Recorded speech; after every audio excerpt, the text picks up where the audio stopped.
the Palace of Speed.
Early on in this race.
Spec-5 World Tour moves to VIR for this round 8 of their championship.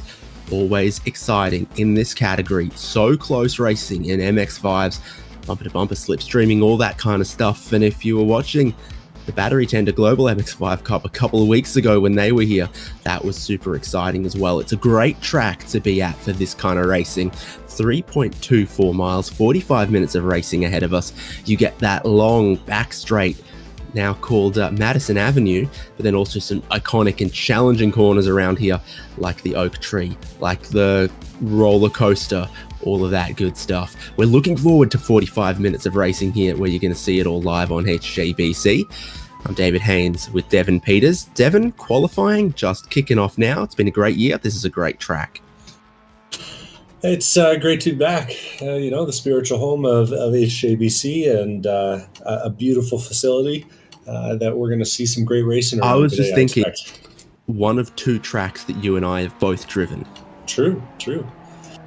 And a challenging one, a committed one, one that has lots and lots of opportunities to show why you're such a good driver up at the front.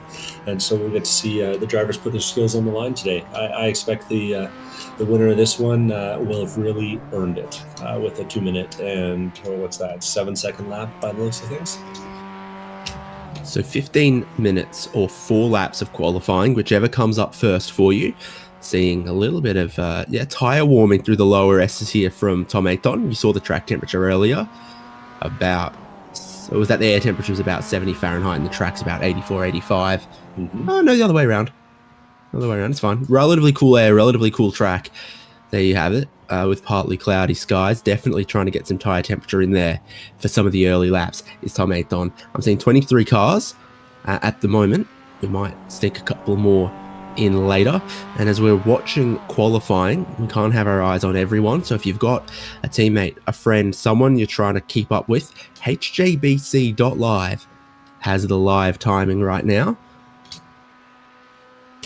Yeah, we were just watching Tom Aton going up through the S's, commenting on his tire warming strategies. Tom Aton, of course, reigning open class champion, now promoted up to that pro field and making his way down there. But I would say in the S's, they're the victim of a theme this season. It's been cold out there. It's turning into fall, and these Miatas, they're not big fans of that cold weather on the tires, I think.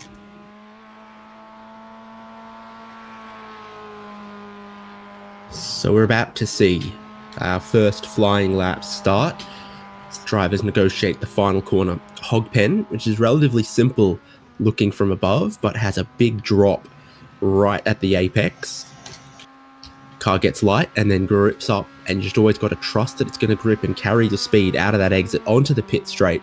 Again, one of the fastest parts on the racetrack into a very big stop at hairpin turn 1 here. Looking at Ronnie Coates at the moment as he tries to pick the right line through there. I think the iRacing scan has a bit of a bump on the inside just past the apex curb there as well. If you're holding it very tight on the exit, you'll occasionally find that. Yeah, easy to get it wrong, but we're following along with last week's winner, Ronnie Coates, so I expect we'll see him get it right more often than not. Coates coming up through the lower S's here. Fun fact, those inner curbs get filled with water when it rains here. I want to say well away from those if you're racing it in the rain at night. Hashtag rain, hashtag soon, hashtag iRacing.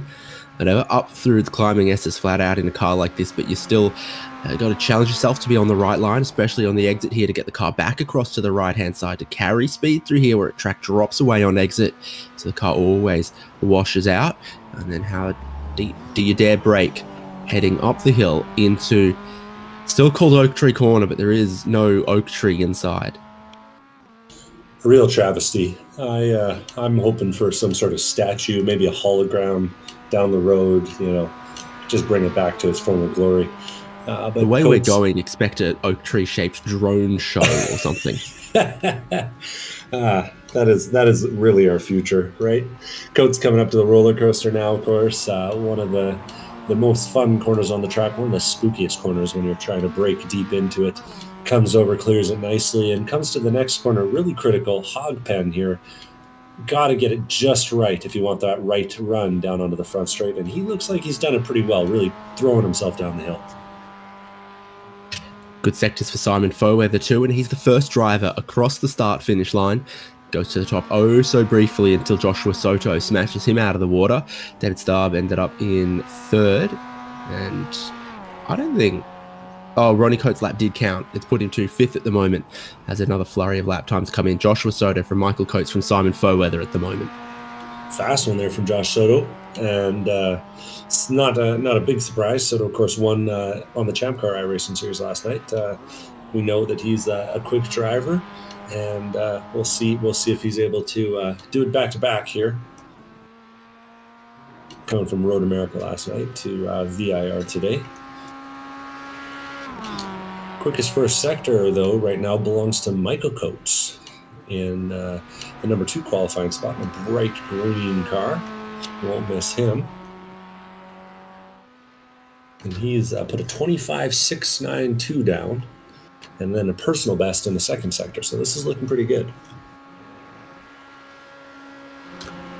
It is. It's tracking very quickly at the moment for Michael Coates. Oh, he got very sideways through there. Here's Joel Singleton. He's doing very well in the open class at the moment. He's the top running open class qualifier at the moment. It looks like he's attacking this lap pretty aggressively as well. Committed through South Bend. You love to see it. It does a pretty good job. This Oak Tree Corner is very, very tricky to get right, but I think he did a pretty good job of it.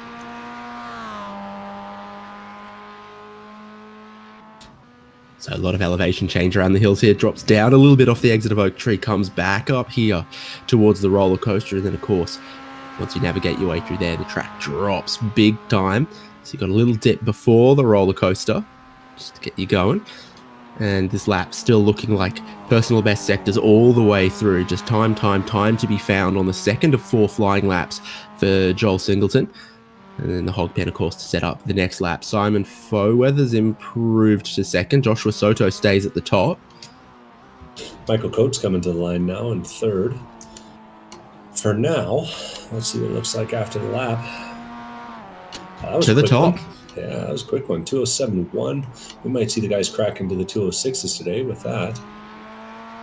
Mitchell Peak was on a pretty quick one as well. Threw himself from deep down in the field up to 4th place. And Singleton comes across the line.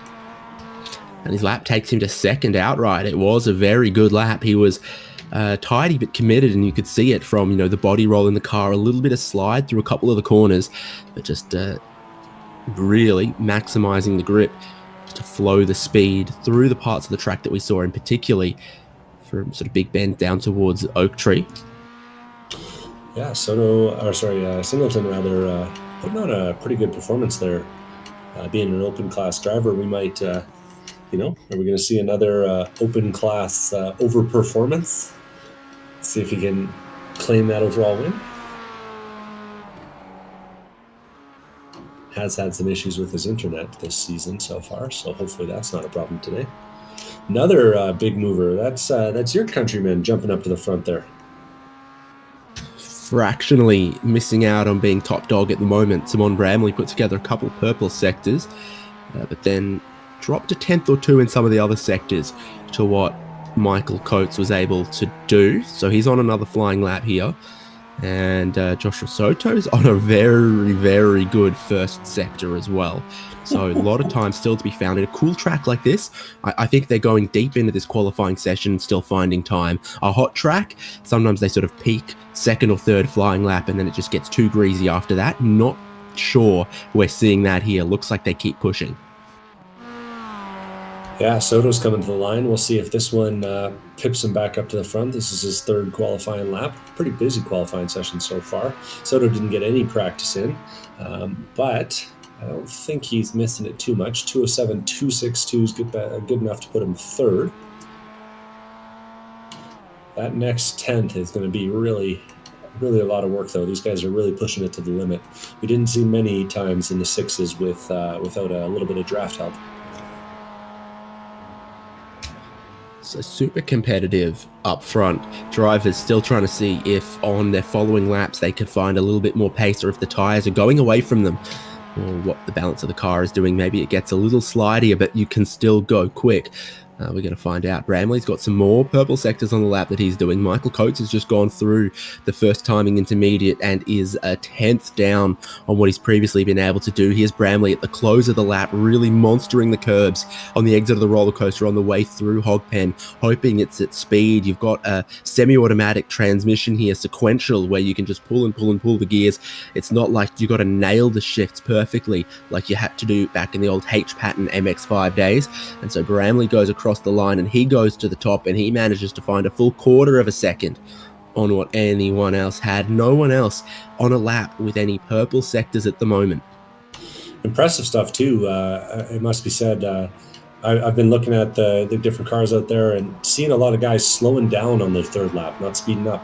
So Timon managed to find a little bit of extra time after a very slow warm-up lap on his 3rd one. We'll see if anyone else has something for the end of this qualifying session. Right along with Sean Hayes now. Watching him through roller coaster this time. And he gets it in real deep, but nicely done. Gets it to the apex, gets it switched back. And we'll see how he navigates that famous hogpen corner there. Pretty good lap for him. 4 out of 5 sectors green so far. So a couple of cars in the pit lane, but not Sean Hayes. He stays out on track. He's trying to take the short line around the bendy front straight, because you've got to get a long way to where the timing line and where the timing tower is these days for you to see how your lap goes. And for Sean Hayes, he picks off just 1 spot, and he thinks that might be it. He might be done. Still another purple sector for Timon Bramley. Ray Lombardi comes around turn 1. Yeah. And we'll see where his sectors put him. Joel Singleton's found a purple sector late on the lap that he's just finished. as well as he goes to 4th outright with the open class pole. Is there anything left for Timon Bramley, currently sitting on pole position, 2.5 tenths, which is a big margin in this style of racing. They're all so close. They're all in the same setup as well. It's all equal single mate cars. It comes down to the driver's seat and their feel with the track, and the car, I think, is a little off the curb, had a little bit of a slide through the hog pen there. Not sure that is going to be quicker, and it's not all personal bests around this lap so far for Timon Bramley. It's give or take if this is going to be an improvement on his 4th lap, where the car does look a little more slidey underneath him. Yeah, that's that's always the trick around here, is managing the whole length of it. But 2:06.852, that's blazing fast. Yeah, so just a little bit more time found from him. Most everyone else has completed their 4 laps. Paolo Coimbra just finished his 4th, and Ray Lombardi is out there on this 4th lap. Not really seeing a whole chunk of improvement here. If I compare 10th lost through the first corner, 2 tenths lost in the lower S's, and then about equal to this point around here and around the oak tree. Must be said, the car looks damn good. I like the chrome and yellow paint job. Yep, for Team Esports Racer, he's got Ecossa written on the side. Old Formula 1 team, I think, was Acuri Ecossa. Maybe raced like one season in the 70s or something. I don't know what's going on there. I don't know much at all, to be honest. I don't think this lap's going to be an improvement, Devin. Yeah, it doesn't look like it for his sake, unfortunately, and he confirms that by crossing the line backwards. Hey, that's how you get some camera time. Well done. Looks like he's our final driver out there, though. I don't think we got anyone else that's on a competitive lap. We got a couple driving around to the pits, so let's take a look at the standings.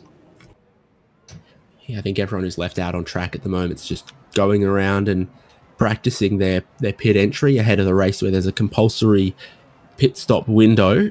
So, of course, it always comes down to maximizing around that pit stop, in laps, pit entry, pit stop, out lap, all of that stuff.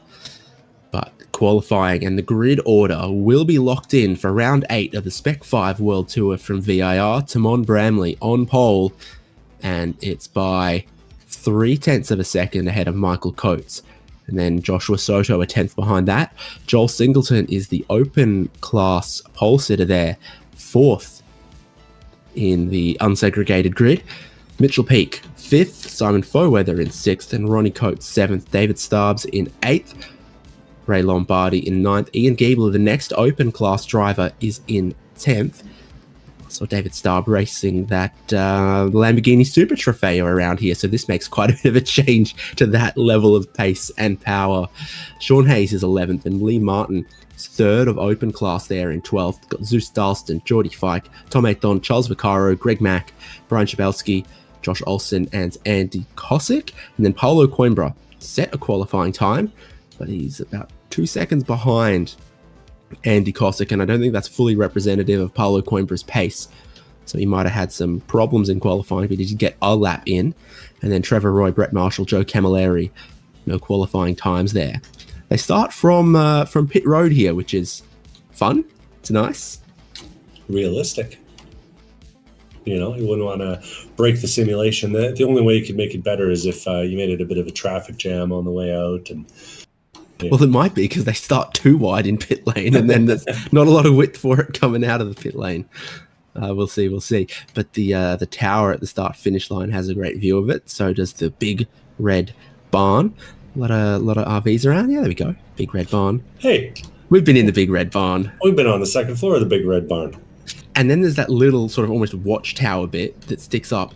Utterly useless. Never seen anyone up there. Yeah, not very helpful. There's not there's only room to fit like 3 people, and there's not a desk or anything, and you can't see really much of anything more than you can from the main level. Hey, someone probably thought it was a great idea once. Maybe that's where they used to like handwrite the timing or something. Maybe you can see incoming clouds rolling in better from up there, and maybe it's for the landing strip, you know. Huh? Well, you know what, for landing all your IMSA style marijuana planes on the front. That's Road Atlanta. I That's know, straight I know. at Road Atlanta, not But Madison we don't Avenue know here. it's not in Virginia. I mean, and we're seeing the view from our favorite blimp out here too. Hey, look at that sort of scissor lift truck there. I've never seen that for a Champ Car Endurance Series weekend, but I bet you're rolling here for IMSA and makes a lot more sense. Yeah, probably one of those. I'm seeing that Porsche pull away. Mm-hmm. So it looks like they're going to try to go single file out that pit exit because there isn't room to go too wide, but then they can form up a little bit later around the lap. They got a full pace lap. When you keep your eye on the on-screen timing, you'll notice a couple of things. Okay, so underneath the position indicator, red stripe is pro, blue stripe is open. The points leaders are also colored as far as their number is concerned, their car number, not their position indicator. But one of the other colors you see to the car numbers is the series supporters. And so different tiers of support get you different perks. I think at bronze, you get to pat yourself on the back. And up through silver and gold, you get more votes when track schedule voting comes around. And I think up at gold, you literally just get to hand pick one. Yeah, something like that. I was actually just thinking that we should take a moment to look at Brett Marshall's car. Oh, no, why? Okay, livery watch with Devin Peters. What's happening? Well, Brett Marshall's car, not on the grid. And so he joins the likes of Trevor Roy with not starting. So we're actually going to start with what looks like 22 cars on the grid today. That was all I had to add. He has the invisible paint job. If you folks could hear the earful the producers give me right now, you know. I'll give you an earful too, man. I'm not sure everything's right with you today. Okay, livery watch deeper through the field. Lee Martin, good paint. Behind him, of course, we're talking about whatever Ray Lombardi and then some of the other esports racer guys have got going on. Real old Mercedes vibes for Greg Mack there with the teal, the black, and the silver. That's Silver Arrows. Josh Olson's behind him. Yeah, I was going to say that's a good right there. What does that say? We're never going to see Andy Kosick not in mint. I was going to say Josh Olson's part of the Bull racing team, going for Kimmy, you know. Honestly, everyone has the same MX-5. It's the same for everyone. So 45 minutes of racing, we see how we go. And shout out to Joe Camilleri for finding a shade of green that I don't think has ever adorned a vehicle ever. No. It's really something, though. It really stands out from the crowd, you know?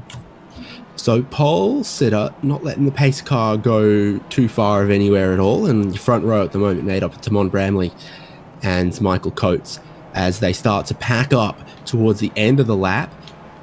Not sure exactly how sharply pace car pulls to pit road here, but in a couple of corners it will. Then the 45 minutes on the clock starts when the green flag waves.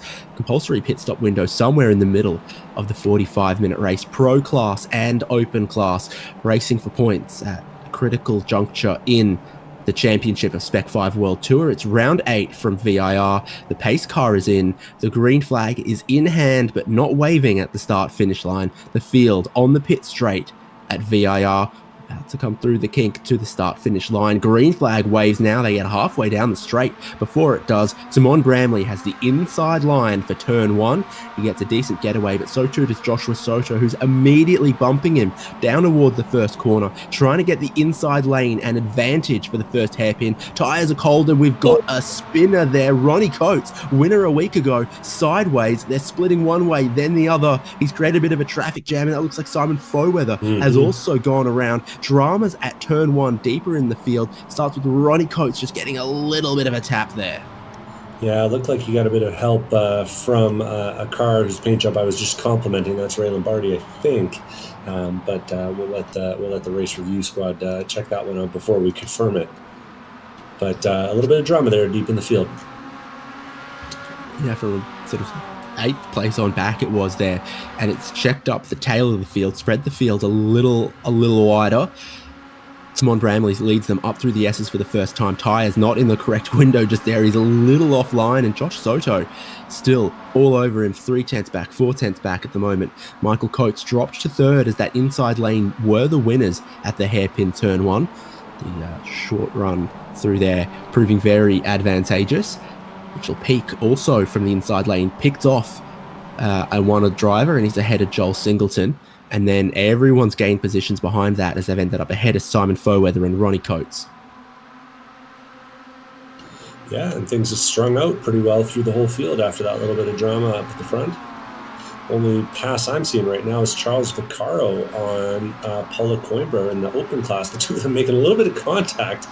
The side drafting only works if you're not touching the guy beside you.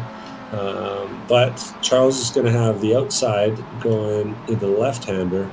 It's hard to hold it all the way down to roller coaster, and he backs off, decides to run it single file. And Coimbra gets it a little bit wrong at roller coaster, and now all of a sudden Vaccaro's got another look. Maybe Coimbra's just not that familiar with this track. Just a little shallow on the way in a hog pen, but and a tiny bit wide on the way out. That's not going to help him. They're bottling up behind him, too wide behind Charles Vaccaro, as Ronnie Coates goes 3 wide all the way around the outside on the pit straight. Or watching on, Brian Jabelski's thinking, I'm not going to get involved in that. He leaves a respectful car length or two. Vaccaro comes across Coimbra's nose. Around the outside, Ronnie Coates still tries to hold his position. He goes underneath Charles Vaccaro, and now he'll be inside next corner on Paulo Coimbra. Ronnie Coates picks off a couple of them there, but it was a risky maneuver as he tries to come back through the field.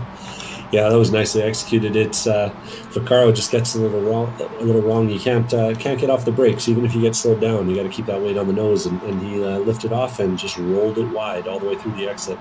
And they stream through the lower S's up towards the top of the hill. Level to the climbing S's. Real pinch point here. Tough to go side by side through here. They're going to try it. Vaccaro. Oh, he's all the way off road. Tell me that's not a slowdown. Simon Foweather's got one, but not our friend Charles Vaccaro. Oh, that's awesome. Foweather get one. Not sure how Foweather managed it, but I got to say that was a pretty brave line there. I like that. Vaccaro, big wide line around the oak tree. He gets a massive snap. Oh, he's off the track. Ahead of him, also finding very little grip there, was Paulo Coimbra. Now he gets checked up. Jabelski and Andy Kosica got a good run at him. They're dropping the pack in front as Jabelski now goes past Paulo Coimbra. Yeah, and they decide to stack it up on the way into the bus stop.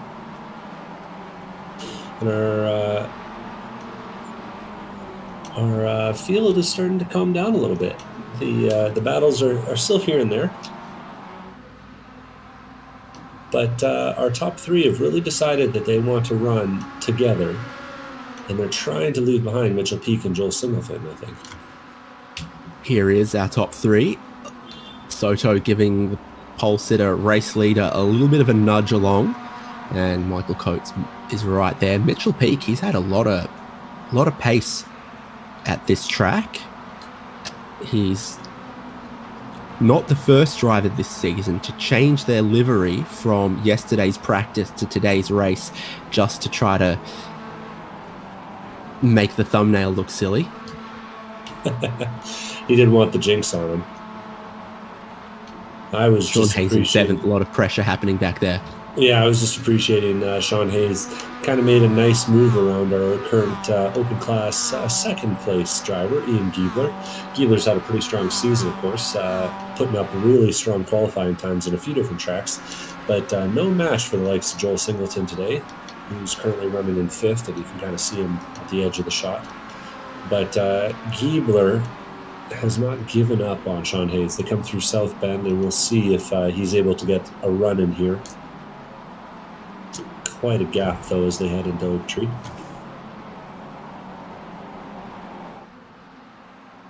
And it won't be this time, I don't think.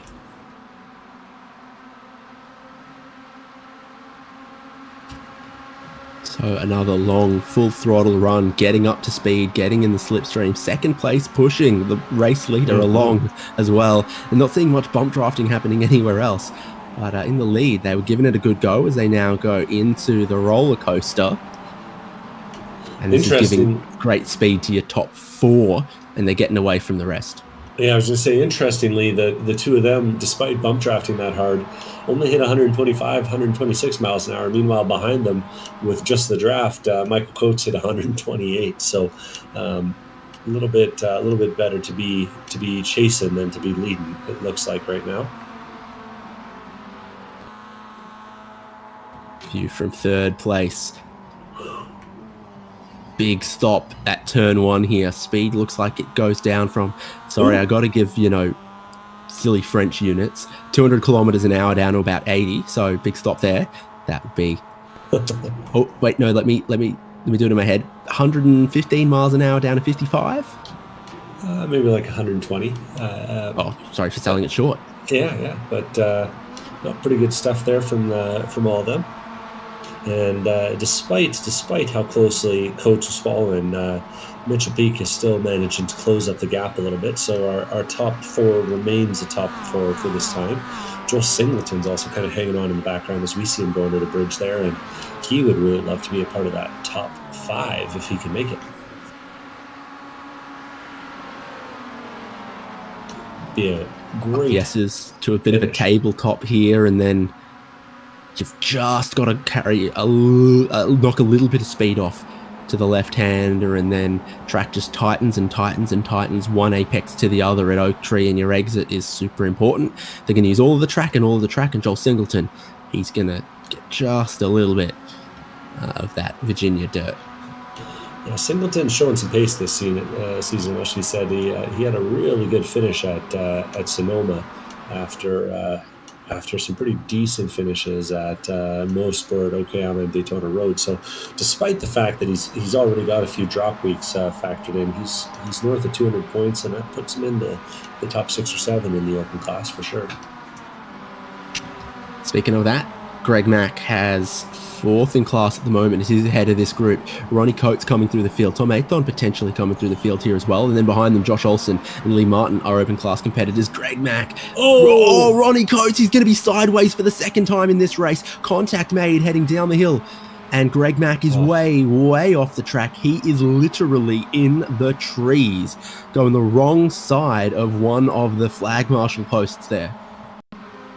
And that was a hard one for Coates. I mean, he comes in and makes a very aggressive but very clean move to get the spot. And then Greg Mack's rejoining and just doesn't seem to see him on the outside. Shifts a little bit right, and bang, the two of them come together, sends him flying out onto the dirt. Quick recovery from Ronnie Coates, but I mean, you can only recover so many times. He's down 8 positions from where he started, and I gotta imagine he's feeling a little frustrated behind that wheel right now. Yeah, the first was unfortunate and cost him a little bit of time, and that has sent him for, was it a full 720? He actually managed to get back on the track quicker than you might have otherwise thought, but he runs 15th outright in the moment. A driver contending for the championship. Simon Bramley, Joshua Soto, they're on for a good point score the way things run at the moment. Still a while away from the pit window opening and seeing some pit stops happen. Let's see if we get the Soto bump draft once again. Yeah, it's basically teaching tape for how you ought to do it. So we'll see. I'm really curious to see if we can get a full-on 4 bump going. Let's do it, guys. Come on. Here it comes. No! Ooh. I'm glad we rode on board Joshua Soto. He's had enough after 4 or 5 laps of pushing Timon Bramley along, and he wants the race lead. He goes to the front, and now our first change of lead of the race. Joshua Soto wants to lead them. Curious. Soto must feel like he's got a little bit of pace, because when we've seen Soto, usually we've seen him, be pretty crafty about the strategy, pretty aggressive with the fuel saving, but he's decided the lead is the place for him. Well, I'm glad we saw that change of strategy, change of temperament from Joshua Soto, who now backs out of the race lead, pulls to the inside, rolls out of the throttle early, slots back into second. What on earth is going on here? This is sort of 3 levels of chess above my pay grade. Yeah, I guess just a certain dominance. You know, it's always important to make sure the other guy knows you could pass him. He's just not doing it. So great battles all the way through the field. There's only 4 drivers not having a battle. Joel Singleton in 5th in a bit of no man's land. Zeus Starlston in 9th in a tiny bit of no man's land. And then Charles Vaccaro and Joe Camilleri off the tail of the field. Sean Hayes leads. Bit of a battle here. He's in behind Ray Lombardi at the moment. So chunky positions gained so far in the race from this group of drivers. 6th, 7th and 8th at the moment. Ray Lombardi from Sean Hayes from Ian Giebler. Giebler is 2nd in that open class and just ahead of us, ripping up the dirt. Joel Singleton leads open class at the moment. And Giebler's kind of got a couple of cars ahead of him that he'd love to pass, but they're not going to make it easy being pro class drivers and all. Ray! Oh. He's had it super on the nose as he tried to brake and turn the car through Oak Tree. Couldn't get the rear back under control, and he ends up out in the grass there. About 11th place for him, all things being equal after that, though I imagine he'll lose a couple more to the momentum. Tom Athon and Josh Olson are coming up beside him. And ahead of him, the battle rages on between the likes of Sean Hayes and Ian Giebler. Interesting. Does Giebler think they can catch Joel Singleton? He is very much a Singleton at the moment. 2 seconds out behind the next car in front. No slipstream to be had. Yeah, it's tough there. Giebler, despite having the draft, hasn't exactly shown more pace than Singleton ahead. But checking back in with the leaders, things are spicy up at the front. Tim and Bramley, not even a quarter of a car length between him and Josh Soto, and Michael Coates is right behind as well. Watching him through the trees here as they head towards Left Hook. That big wide line on show. Very wide in places. I usually think Michael Coates did it best, because if you get too wide out onto the runoff, it means your car is kind of angled to the left when you come off the runoff, and you'd like to stay wide as you get into Left Hook. From NASCAR into Left Hook. Always go backwards. Now up the S's should be flat out, but it's very much one line only. And again, your line on the exit is important because it's not flat out here. Tap of the brakes from everyone just to settle the car, and then dip downhill immediately back up into Oak Tree. Wide open corner on the way in, but you're braking and turning at the same time before you then have to turn it into the sharpest part of Oak Tree.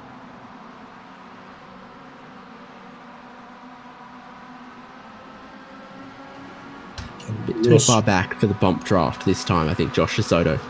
Yeah, a little strung out, but I actually think that Coates might get a bit of a run here if he wants it. He peaks, but I don't think he's going to make a move today, or this time anyway.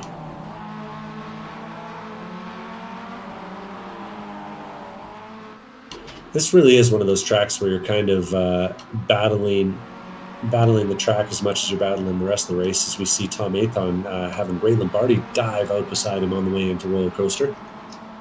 It's just classic MX-5 racing to just see them appear and pop up over the hill. 1, 2, 3, 4, 5, 6, 7, 8, all of them racing like this, and also going too wide as Ray Lombardi went around. Tom Athon, Josh Olson, and there is Ronnie Coates. Oh, way wide for Olson. Way wide. Not only does Ronnie Coates get past, but here's the next queue of drivers as some of them head for pit lane as well.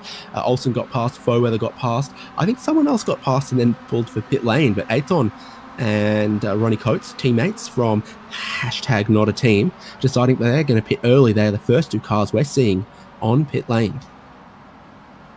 I'm not so good at counting with all my fingers at once, but and Ronnie Coates not so good at braking.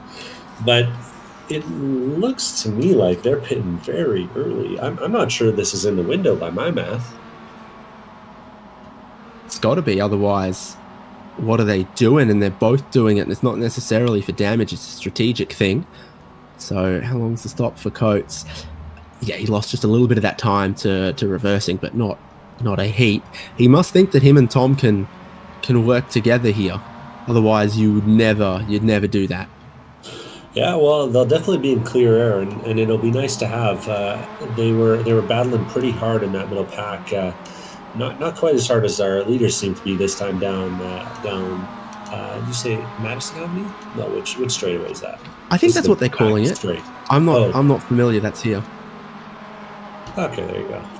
Back straight, Madison Avenue, same thing. Either way, Mitchell Peak's barely hanging on as things get pretty tight in the top three.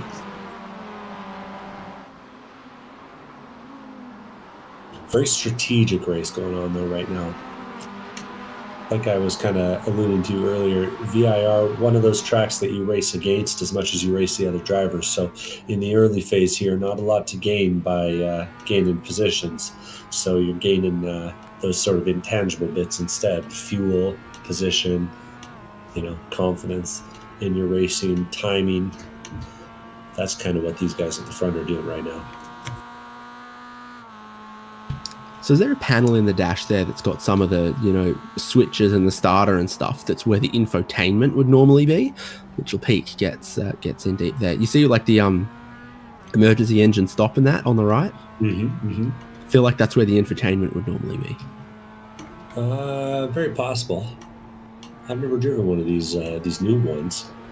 All the ones I had just had regular old knobs and dials. And a button to press to make the headlights go up and down. Important button. Super important. Yeah, so Peak just doing what he can through the twisty sections here to remain close enough that when they get onto those long straights, the front straight, Madison Avenue, those two, that the slipstream keeps him with the leaders, but their pace through the corners is pretty ferocious from the three in front, particularly Bramley and Soto. Got another taker on pit lane. It's Greg Mack. So now we've had three, and there goes Ronnie Coates and Tom Ayton. Ronnie Coates in front now, so he's passed him on the outlap. Yeah, it's not super surprising. Coates did qualify better. Ayton still finding his way in the pro class.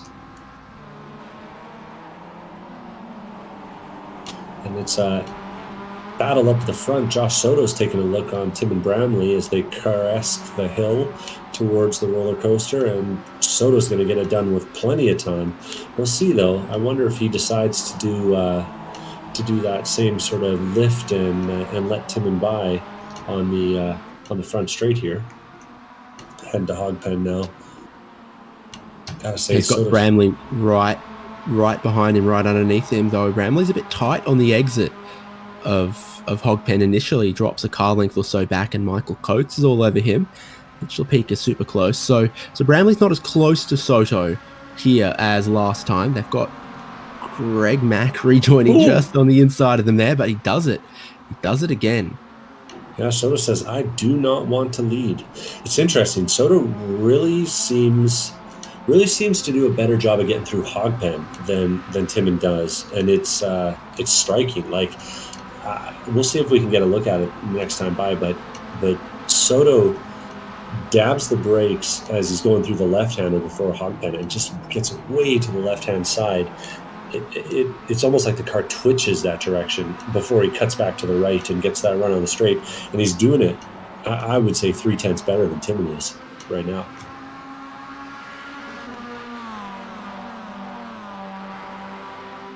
So again, everyone everywhere through the field battling in this opening stanza of Spec-5 World Tour from VIR, accepting the three drivers who've pitted to this point, but most of the field hasn't. Leader's getting a little sideways over the crest and then towards Oak Tree. Joel Singleton's getting caught by Ian Giebler as well, and let's see, your top four. Madison Avenue super close as well. So Singleton's getting dropped from this group, and Ian Giebler and Sean Hayes working together, pushing each other, are managing to get him. So gap for the lead in open class closing up as well. We're watching along with this pro class battle, though. Soto's going to look up the inside at Roller Coaster again, and they're too wide into the left-hander this time. Soto gets it left, gets it back right, just using a little bit more of the track than everyone else around him. And again, this is what I'm talking about. He gets it really left and then really right through there.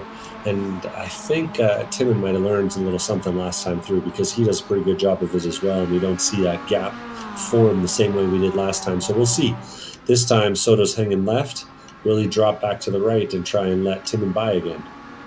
Oh, he's trying, but Bramley's trying to get to the inside of him. What is happening here? Arriving at massive speed, getting on the brakes, then lifting off and rolling back in. Michael Coates doesn't know what to make of it, as now Joshua Soto goes wide. Timon Bramley does get the race lead. Michael Coates wants some of it as well. He's got a good run off turn one, and he gets all the way clear of Joshua Soto. He can swing back across on the racing line if he wants, and he does. Michael Coates goes to second. Okay, a little bit of less cooperation between first and second this time. You ever see one of those who can ride their bike slowest kind of races? Because I had a feeling that that's what was going on into turn number one there. Bramley sticks to the right. He says, "No, Soto, you're not going to slow down this time." And Soto goes, "Sure, I'll just blow the first apex and let you all by." Unfortunately for Soto, that meant that he dropped all the way back to third place. So now Timon's got a little bit of a gap as they head up into the upper S's, and he's got a Michael Coates-shaped roadblock between the two of them too. So, a little bit of games being played as our pit window is a couple laps open now. I wonder if we'll see any of these guys start to think about the pit strategy side of things here shortly. Well, we're past the halfway point of the race now. Just now. Good time to look. Spicy. So it could be time for a bit of a run on pit lane, particularly if in any of the battle groups you're with a teammate. So I think not really much for teammates in this group. Joshua Soto is going to now look for second place. Is he going to go all the way for the lead? He's not. Michael Coates rolls out of it. Coates is like, I'll sit back in third. You two keep doing whatever it is you're doing, and I'll sit here in third if you don't mind. Yeah, Mitchell Peak sitting in the back, and I think this is a couple guys at the front playing chess and a guy in the back playing checkers, just keeping it easy. And we're actually seeing Timon, I think he's part throttle here, letting Soto by. All kinds of games being played by the top two. And they're both, all three big of lift. them. Massive lift from all of them. Look at the speed that Mitchell Peak had rolling up. They are playing that game, and they are playing it big time. Out of the throttle, Timon Bramley, half a mile before the first turn. And Joshua Soto says, I'll play that game too. And forces Bramley to lead. And they've given up a second and a half to Joel Singleton back there in fifth. They can't do this every lap. They've gone and shown their hand big time. They might be able to do this every lap. I mean, what is it? It's 5 seconds. They do it every lap for 2 laps, then Joel Singleton catches them. Are you worried about it, though? They got the pace to drop them. I don't know. It's very entertaining stuff, though, up here at the front. Okay, sector times. Last lap, Timon Bramley through the first microsector, i.e. the start-finish line and around turn 1, 25 seconds. That lap just completed 27.4. They literally lost 2.5 seconds, 2 seconds doing that. Like, you can't do that every lap. You can't lose 2 seconds every lap, Devin. It's beautiful. It's beautiful, and I appreciate all the nuance in what's going on there. Like, the onboard from Peak was if he didn't lift, he was not only going to go from fourth to the lead, he was going to lead by a second. I don't know why he didn't do it. I don't know. That's the shoulder devil. My shoulder devil speaks louder than his, I think. Here. They're too wide going down the back straight again. Timon's going to hold the spot into the corner, but didn't have to use that much gas to get there. And we'll see another entertaining who can do it slowest battle here on the front stretch, I'm going to predict. Either that or maybe a trip to the pit lane.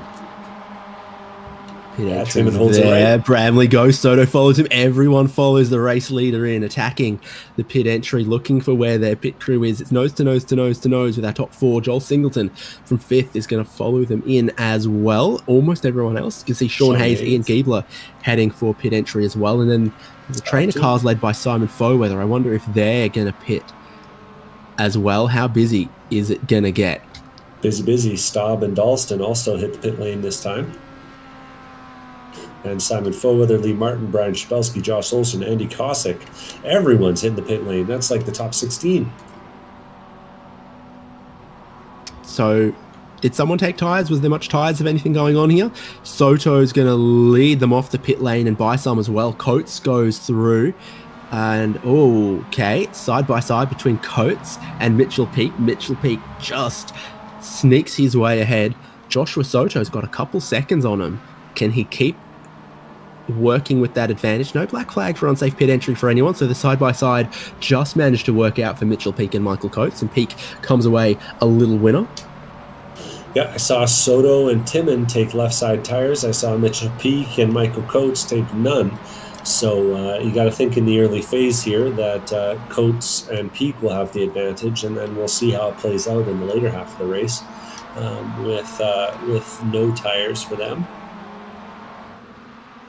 We have seen that taking one side only of tires can be a bit of a hazard with this setup, but critically, even though the air temp's still 67 Fahrenheit, track temp's 76, and I think that that's enough that the tire imbalance won't be too big of an issue. We'll see.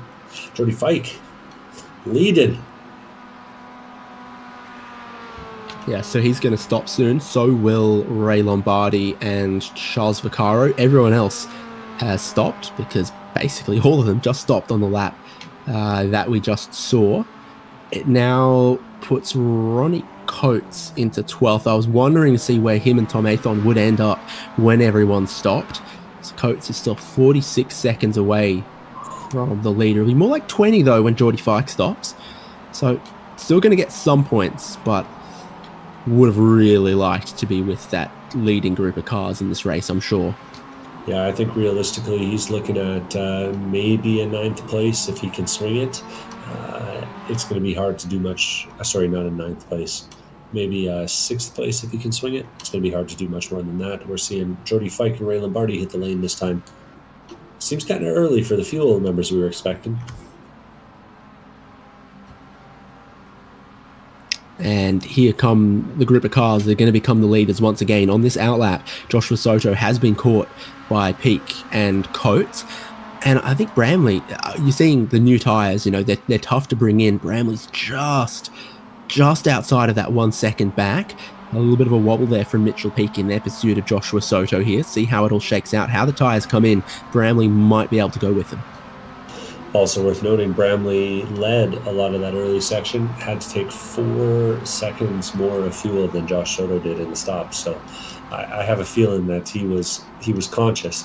Either way, he's right back on the rear bumper. So all that worry about fuel saving and all that lifting and coasting, it was for naught.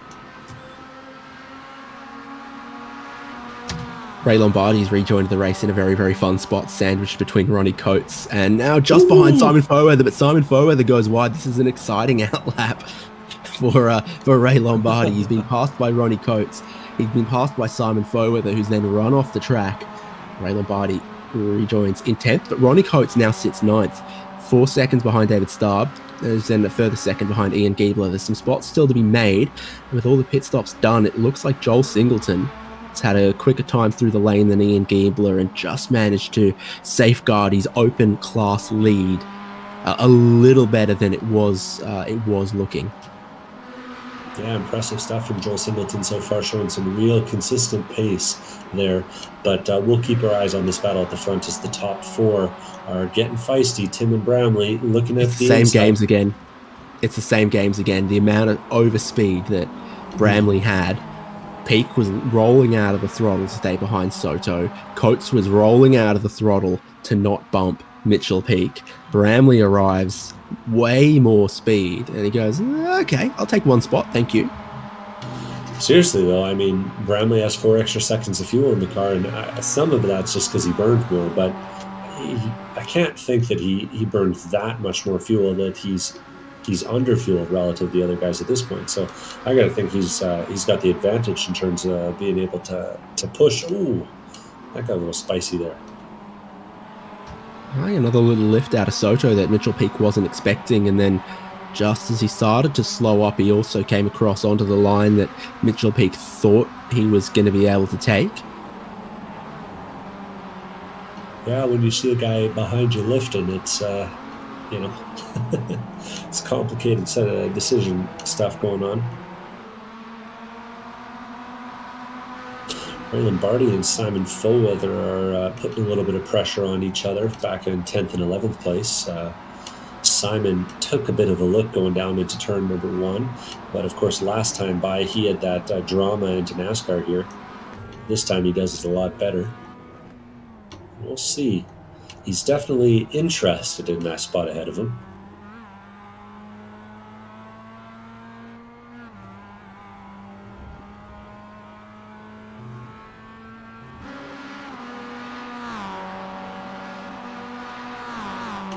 A little bit of a run here now up the hill, getting that draft into the upper S's.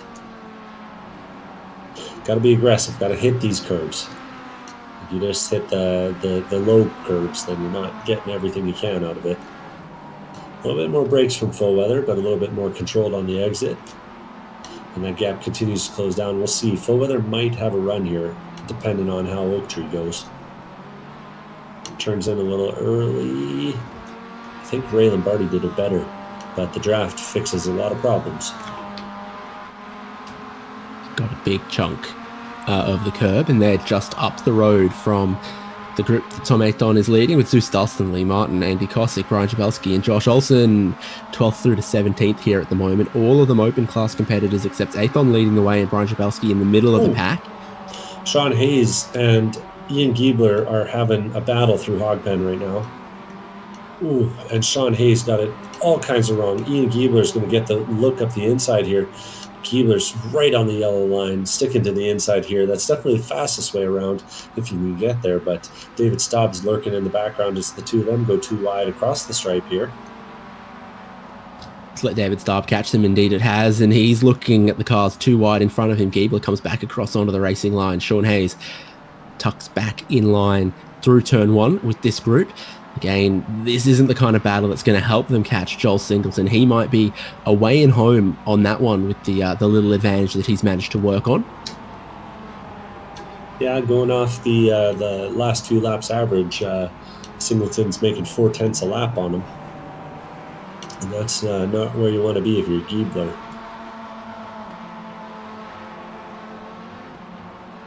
You mentioned that battle pack, though, that's formed up from Lee Martin in 14th all the way back to Zeus Dalston and, I don't even know where he's running now. 16, 17. It's getting feisty, though. Trying out all kinds of different lines, these guys. Dalston had a pretty decent qualifying effort. Canadian favorite of the open class. Oh, there's no Australians in the open class because we're all pros, mate. I have absolutely nothing to say to that. Anyways, Dalston has a run. We'll see, though. Things are fairly spread out. Tom Ayton leading this group. Oh, and Josh Olsen gets kind of wrong at Oak Tree. There is a slowdown available on the inside there. Not sure he's managed to find it. Certainly not acting like he has. Zeus! Not a big enough. Follow him. You draft better if you follow the car. No. It's not a big enough slowdown to save time for the Oak Tree. Shabelski gets the move done on the back straight here on the way into the left before roller coaster. Gets the move done on Andy Kosick.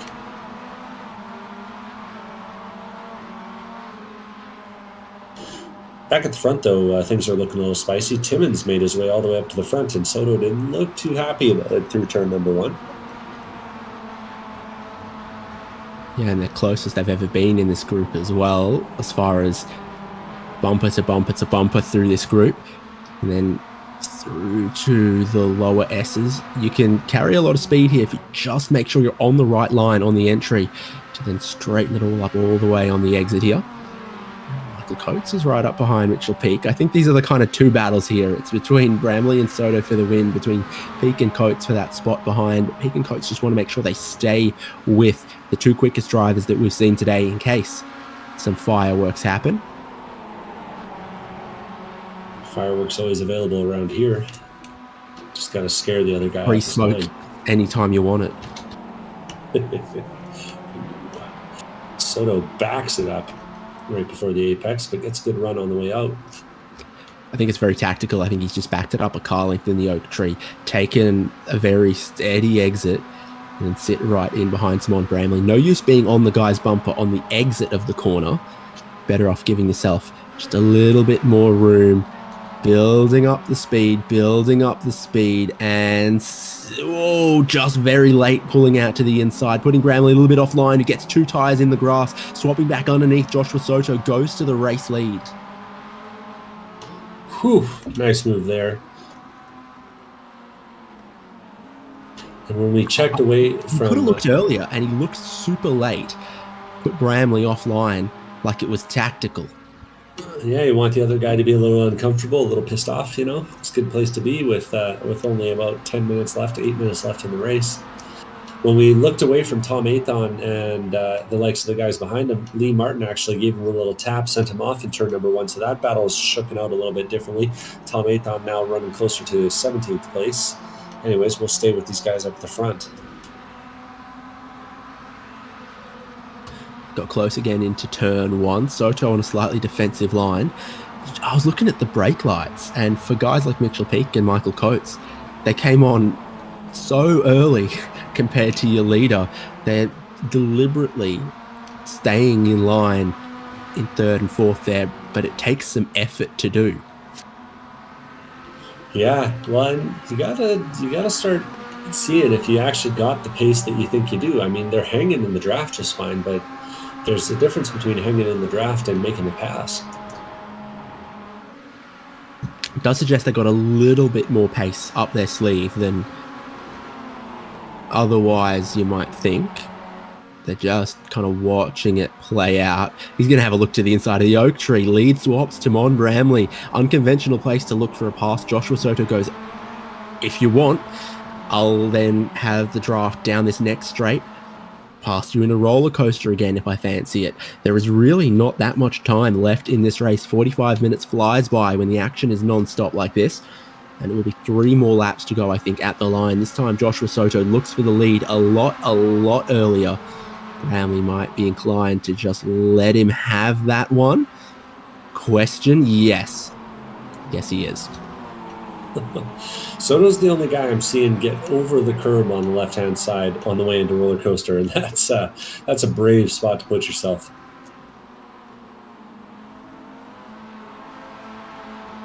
Clean moves through hog pen for all of them. And definitely 3 more racing laps to make it probably, I guess, a 21-lap race then. Bramley closing in. Joshua Soto drives down the middle of the road. He leaves the inside line very, very open, and then he comes back to the middle of the road. And again, look at where all the brake lights come on. There's no synchronicity to it at all as they all approach turn one at different speeds. Some trying to pass, some trying to stay in the pack potentially. All over the bumper. Bramley sniffing around. A little battle deeper in the field. Simon Foweather and Lee Martin are going too wide. Sorry, Ray Lombardi are going too wide into the first turn. Foweather making a nice bit of defense here. Holding off Ray Lombardi.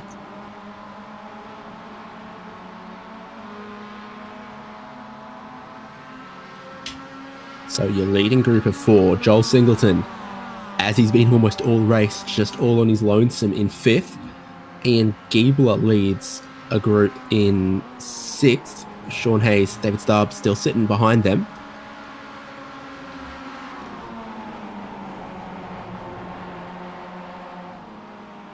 Less than 5 minutes left. Did Mitchell Peak and Michael Coates start thinking they can mix up and amongst this?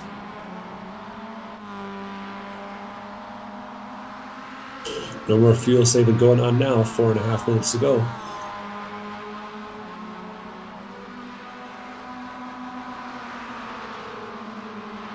I noticed Greg Mack is 4 seconds up the road from them at the moment as well. No, he's not. He's not up the road. He's hardly on the road at all. He's parked out in the grass before the roller coaster, just watching the top four go through. Making sure he's not in the way. Unconventional but effective, I'd say.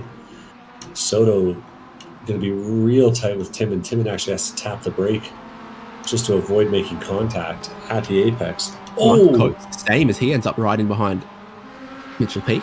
Soto put 2 tires on the grass, and I think Timon has the spot if he wants, but he doesn't. Mitchell Peak's got the run. He's going to go down the inside, 3 wide. How about 4 wide on the pit straight? 2 laps to go. Your top 4 wide as they cross the stripe to start this one. And Mitchell Peak goes one way, Michael Coates goes the other, and they form a roadblock. Now in the lead, Bramley 3rd, Joshua Soto goes from the lead back to 4th in the space of 1 hit straight. There is a fire lit underneath them now, 2 to go. And the games were being played, and the games are now done. We inverted the top 4 into turn number 1. Tim and Bramley looking up the inside, a left hook here. Mitchell Peak's going to hold him off as they switch back to the right. Oh, this is good. This is great. 42 minutes of watching Bramley and Soto play after you, no after you, no after you. And after 43 minutes, something changes. The sleeper agent engages. Mitchell Peak goes, okay, I'll take this 3 wide. I can take the race lead. And Michael Coates goes, there's 1 more lane, baby. Just 1 more lane, bro. And he goes through past them 3 wide to take the lead. Takes them 4 wide across the stripe. And with that race lead, Peak parking it before the oak tree. Bramley almost getting into his rear bumper a little bit there. Down Madison Avenue for the penultimate time. Michael Coates leads, but the slipstream is always so massive here. Anyone who wants to shoot their shot has a chance. We'll see how wide it gets here going up towards roller coaster. Okay, so Peak looks to the inside at the roller coaster. Joshua Soto is going to look for a move on Bramley, who kind of fades across at him a little bit. Bramley gets in hot, almost collects Coates, gets pretty close to that there. Mitchell Peak climbs to the summit. And now Bramley is going to get down the inside on Coates into 2nd place. White flag soon to be out. Mitchell Peak leads them a 4-way fight in Spec-5 World Tour for victory at VIR. Joshua Soto now has overlap on Michael Coates. He led on the exit of turn 1 a lap ago. Now he's going to get shuffled back to 4th as we start the final lap. Soto's got speed on Bramley. Bramley's got speed on Peak. They're 3 wide, breaking into turn 1 there. They almost get a little sideways. Coates stays back in 4th. Peak somehow holds on to his race lead at this point. Oh, it's 6 kinds of spicy up there right now. 1 to go. And they're going to catch a little bit of traffic in a minute here as well. It's Paulo Coimbra. Greg Mack jumped all the way out of the way, out into the outfield to get out of the way of the leaders. What's Paulo Coimbra going to do? Because it's the last lap. These guys are barreling at him at speed. Does he let him go before the climbing S's? They're almost going to get him before the end of the lower S's here. He ends all the way across to the left-hand side of the track. Mitchell Peak didn't see that one coming, but he's going to get through. Surely all the leaders are going to get through worry-free here. Good job, Paulo Coimbra. And our leading 4 can fight this one out to the end. Less than a minute on the clock. The white flag has already waved. It's Peak from Bramley, from Soto, from Coates, and it's all going to come down to the roller coaster at the end of Madison Avenue. I'm not sure I'd want to be first coming out of the oak tree here, but Mitchell Peak's going to give it a try. He's parking it. He's mega parking it on the way into the oak tree. Then he gets a lot of apex, slides out super wide. So Bramley, if he pulls out too early, then he'll also get swamped by Soto or Coates behind. There is a big game of chess here, but it's going to happen at 120 miles an hour down the back straight towards one of the most fearsome corners anywhere in road racing, the roller coaster. So we're 3 wide with Soto to the right, Bramley to the left, Mitchell Peak stuck in the middle, and Michael Coates is just going to watch it all play out. Soto swoops around the outside to the inside of the roller coaster. Peak gets into the door of Bramley. Soto's getting away with this one. Michael Coates can do nothing about it. Bramley just trying to hold on for second. Too far back to take the win away. He gets a good line through Hogpen, but Joshua Soto, perfect timing down Madison Avenue. He leads them out of Hogpen. Checkered flag waiting, and Joshua Soto back-to-back race wins on HJBC on consecutive nights. But he's the winner. Spec-5 World Tour at VIR. Played him all like a fiddle on the final lap. Bramley from Peak from Coates.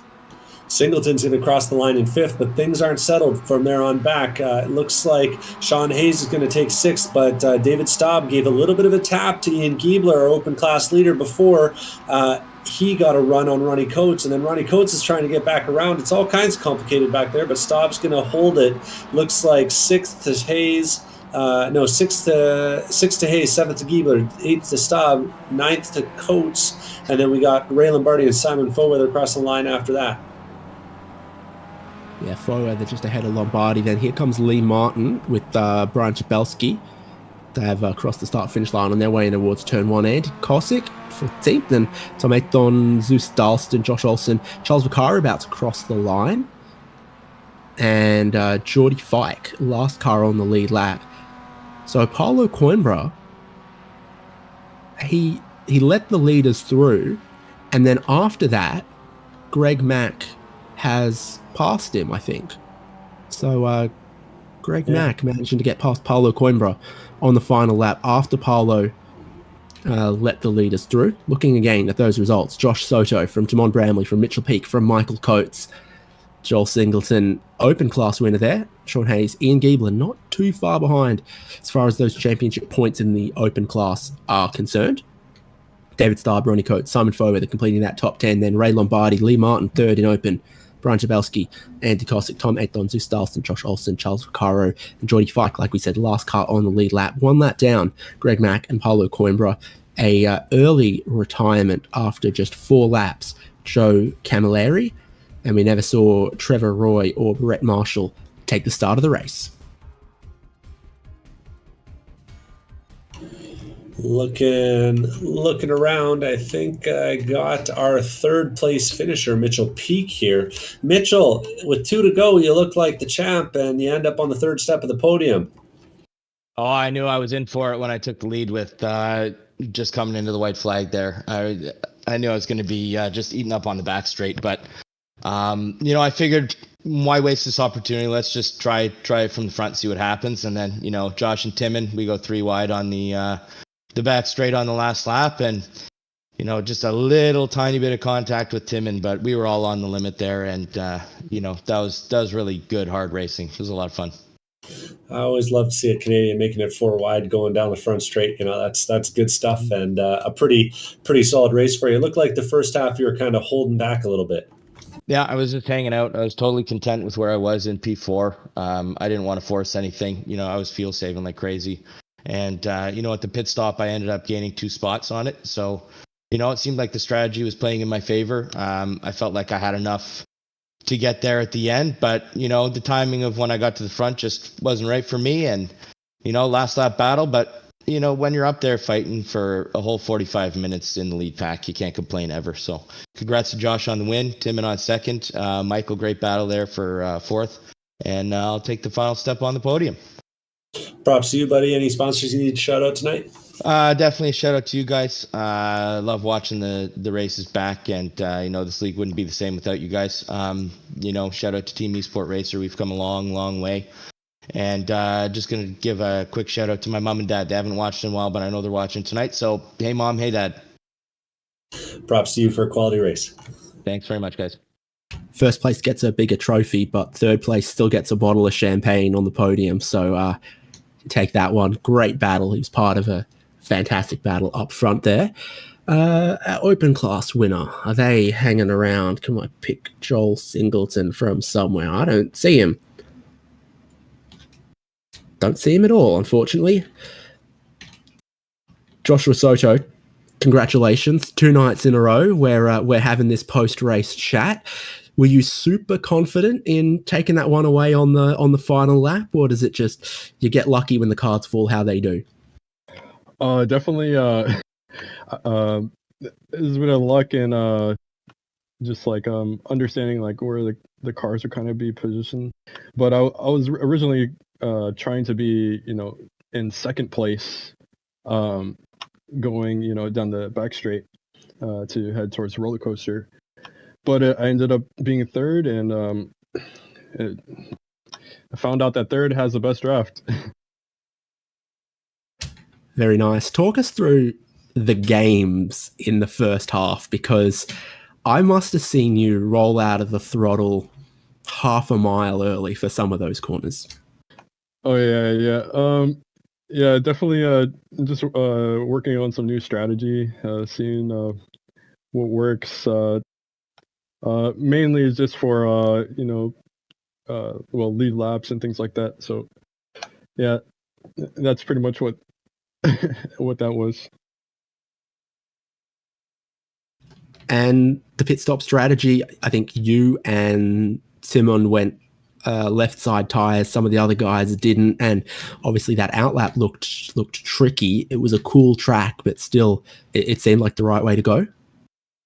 Oh yeah, that was completely by accident. For some reason, my iRacing at the start of the session, I had ticked off all the tires, but somehow I possibly needed to double check. But yeah, I didn't mean to take any tires, so it was pretty. It's like sketchy. driving for Ferrari. Crew chief knows better than you do. Yeah. Yeah, the tires on the outlap were really sketchy. Like it reminded me of like Sebring, but after 2 laps or so, it was a bit more bearable. Well, another win. Congratulations. Should do good things for your championship here in Spec-5 World Tour as well. Oh yeah, thank you so much. Joshua Soto, race winner, joining us. He might have had a couple of pucker moments, particularly when the lead group were 4 wide, crossing the start-finish line with 2 to go. But it all ends up in his favour. An 0.8 of a second winning margin for Joshua Soto as the Pro Class winner. Joel Singleton, Open Class winner. And a great race all around. 45 minutes fly by when they race like that, Devon. Yeah, you can't ask for much more than a 4-way battle for the lead, and that's what we got delivered tonight. Spec-5 World Tour, always providing us with quality racing and a great show, and of course it's open to all. So if you want to be a part of it, you want to show the Sotos and the Bramleys of the world what you got, well, come out and bring it because we got plenty of fast drivers here racing these Miatas around. And if you don't like slipstreaming MX-5s, don't join us next week because we're at Road America. You'll see it all here on HJBC, wherever you're watching now. Do give us a like, give us a subscribe. We love bringing you all of this live racing action. A couple of weeks away from the next round of Champ Car iRacing Series as well. So keep your eyes out for all of that. I've been David Haynes with Devon Peters, Michael Derby, our producer. Congratulations go to the race winners in both classes at Spec-5 World Tour. And we'll see you in a week's time at the National Park of Speed, Road America.